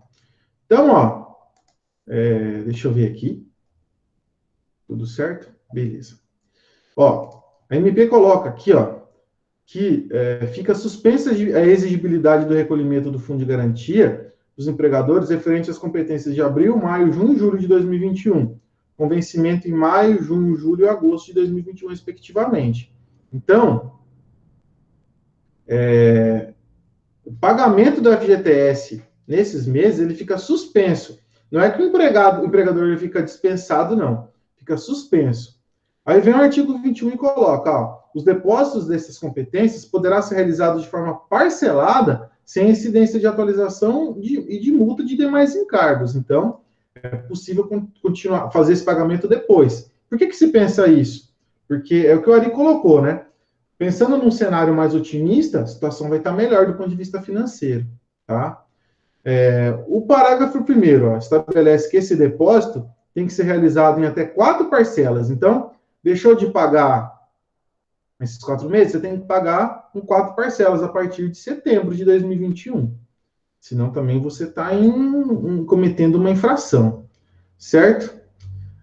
Então, acho que com relação a essa questão, era isso que eu queria destacar do fundo de garantia. É possível, então, você postergar o pagamento. Você não exime o empregador de pagar, né? Você apenas posterga a possibilidade de pagamento. Lógico que se houver rescisão do contrato de trabalho nesse período, o empregador tem que pagar, tá?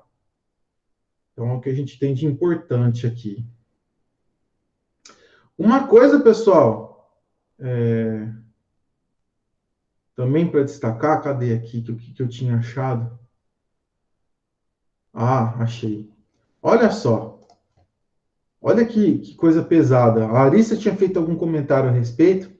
Só vou falar disso aqui e eu já abro também para vocês se manifestarem, tá? Sobre essa questão do fundo de garantia também. Quero ouvir o que vocês têm a dizer. Olha só o artigo 27. Fica permitido aos estabelecimentos de saúde, durante o prazo de vigência da MP, por meio de acordo individual escrito, inclusive para atividades insalubres e para jornada 12 por 36. Então, você trabalha 12 horas seguidas por 36 dias de descanso.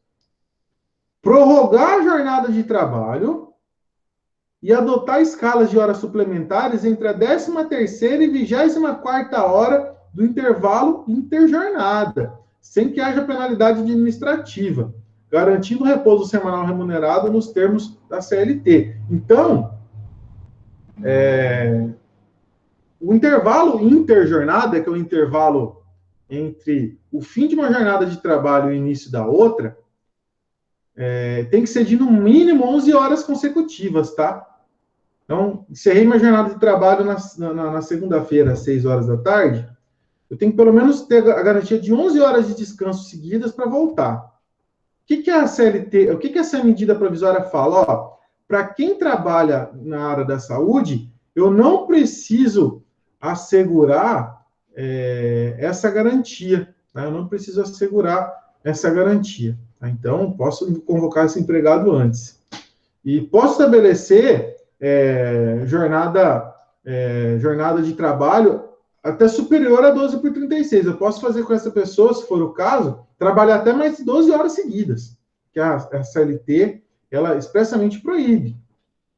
Mas aqui a gente abre uma exceção. É o que a Larissa colocou. Imagina a saúde física e mental desse empregado. É muito desgastante, né? Quem tem amigos ou parentes na área da saúde está vendo como que essas pessoas estão, né? Tem um amigo que é médico, trabalha em UTI. Nossa, dava dó de ouvir as histórias, assim. Estava num estado de cansaço. Ixi, compartilhei a tela errada aqui. Um estado de cansaço absurdo. Absurdo. Não vejo como isso com benefício nem para o empregado, nem para o empregador, né? Nem para quem está atendendo. Às vezes a pessoa está num estágio de cansaço tão grande que ela não consegue nem render, né? Mas tem outro lado, a gente está vivendo um momento onde a exigência de profissionais da área da saúde ela é gigantesca, né? Aí vem também, além disso, olha só, esse excesso de trabalho não necessariamente tem que ser pago como hora extra, eu posso utilizar ele para ser compensado o título de banco de horas. As horas suplementares computadas em decorrência dessa adoção podem ser compensadas no prazo de 18 meses, a contado a partir do prazo estabelecido de vigência aqui da MP, por meio de banco de horas ou remuneradas como hora extra. Então, além de exigir que o cara trabalhe além de 12 horas por dia, essas horas podem ser compensadas a título de banco de horas. Então, nem receber isso aí como extra ele vai receber. Falta, no caso, uma contrapartida, ainda que financeira. No mínimo, né, Carlos? No mínimo. No mínimo, uma contrapartida financeira mais digna, né? Então, Importante isso aqui, hein? Também um aspecto que cabe uma... Aqui caberia um belo artigo. Pessoal, inclusive, fica a minha proposta. A gente poderia fazer os nossos artigos referentes científicos para a gente apresentar no Siquify, referente aqui ao nosso grupo de direito de trabalho, sobre essa questão da MP. O que vocês acham? Pensem, vamos fazer o seguinte, vamos propor uma atividade. Depois eu vou colocar ali no Classroom. Se organizem aí conforme os grupos que vocês estão pensando. Eu acho que não pode ser de no máximo 4 pessoas, 5 pessoas. Acho que é isso. Se organizem nesse sentido e proponham os temas que vocês acham interessante. Até pensando no que a gente viu aula passada, último encontro, mas ele se complementa muito com o que a gente está vendo aqui.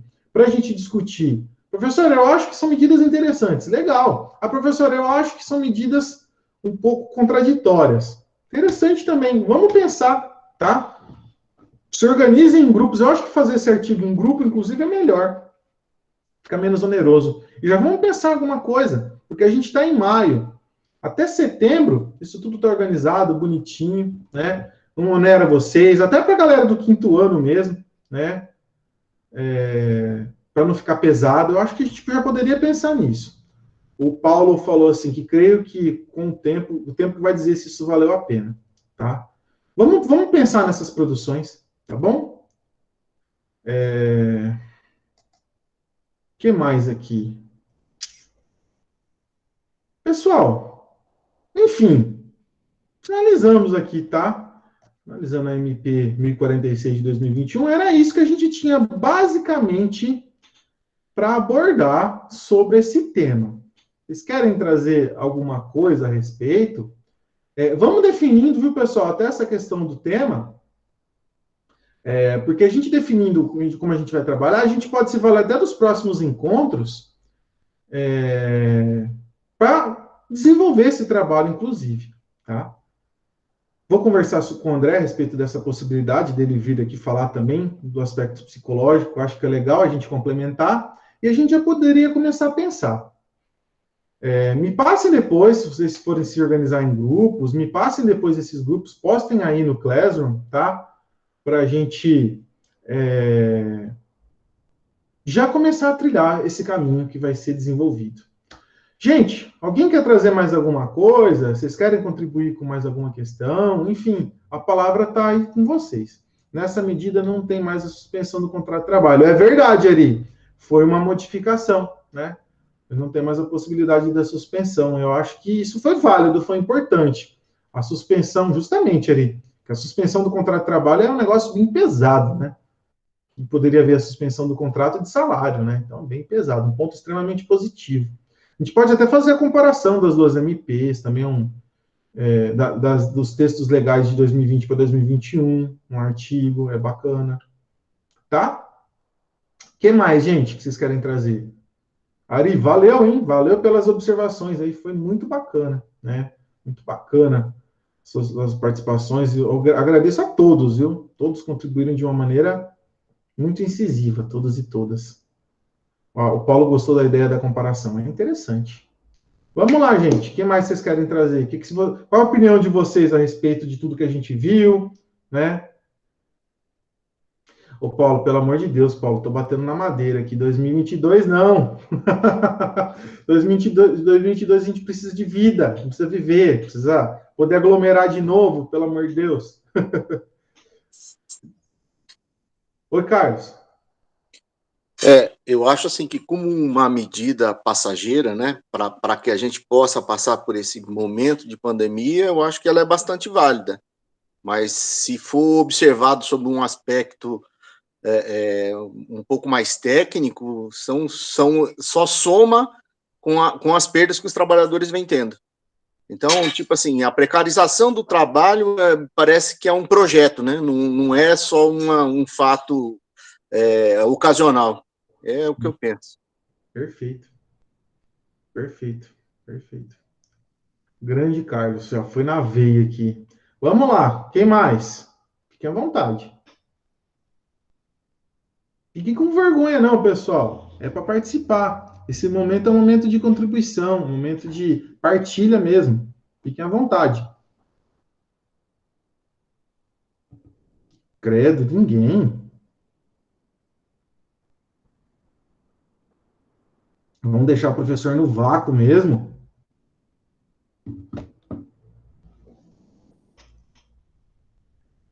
Foi ótima discussão. A Ari falou que falou muito.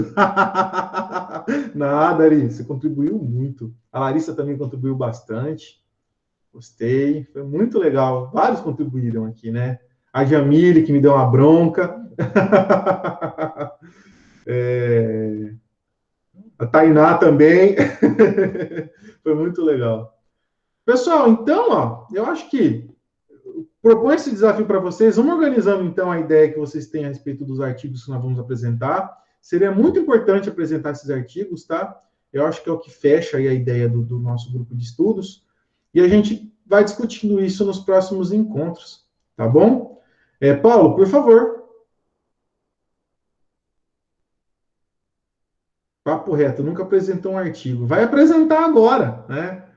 A gente sabe. Gente, vamos fazer o seguinte, pra vocês não se angustiarem. Para quem não sabe muito bem como fazer ainda, se preocupa só com o tema. A parte metodológica a gente ajuda, pede um socorro para a professora Fernanda. Fiquem em paz, isso aí é fácil, tá? Deixa comigo.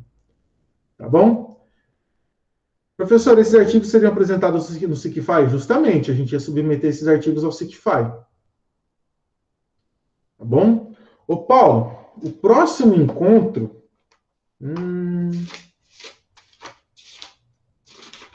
Olha que contrassenso.